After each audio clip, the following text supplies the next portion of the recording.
Hi welcome to TrackMore in Civil Engineering channel. நம்ம சேனலை இதான் ஃபர்ஸ்ட் டைம் பார்க்குறீங்களா? அப்போ மறக்காமல் சப்ஸ்கிரைப் பண்ணிவிடுங்க.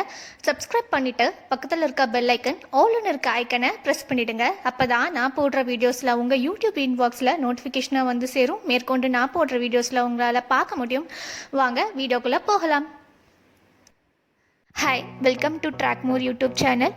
இந்த வீடியோவில் நம்ம டாப் சிவில் இன்ஜினியரிங் சாஃப்ட்வேர் பற்றி தான் பார்க்க போகிறோம். First one AutoCad. AutoCad நம்ம எல்லாருக்குமே தெரியும். டிராஃப்டிங் அண்ட் ட்ராயிங் பர்பஸ்க்காக நம்ம AutoCad யூஸ் பண்ணிகிட்ருக்கோம். இப்போ நம்ம AutoCadல 2D as well as 3D ரெண்டுமே யூஸ் பண்ணிகிட்ருக்காங்க. செகண்ட் ஒன் Staad Pro வந்து நம்ம ஒரு ஸ்ட்ரக்சரல் பில்டிங்கோட analysis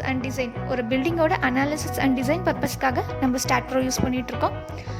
third one Revit architecture நம்ம ஒரு பில்டிங்கோட இன்ஃபர்மேஷன் அண்ட் மாடலிங்காக Revit ஆர்கிடெக்சர் யூஸ் பண்ணிகிட்ருக்கோம். நெக்ஸ்ட் ஃபோர்த் ஒன் வந்து Etabsம் Staad Pro மாதிரியே தான் ஒரு ஸ்ட்ரக்சரல் பில்டிங்கோட அனாலிசிஸ் அண்ட் டிசைன் பர்பஸ்க்காக Etabs யூஸ் பண்ணிகிட்ருக்காங்க. And next one Tekla. இப்போ வந்து ட்ரெண்டிங்கில் Tekla யூஸ் பண்ணிகிட்ருக்காங்க. Tekla வந்து ஒரு பில்டிங் இன்ஃபர்மேஷன் மாடலிங்கோட முக்கியமாக ஸ்டீல் அண்ட் கான்கிரீட் ஸ்ட்ரக்சர்ஸ்க்கு Tekla யூஸ் பண்ணிகிட்ருக்காங்க.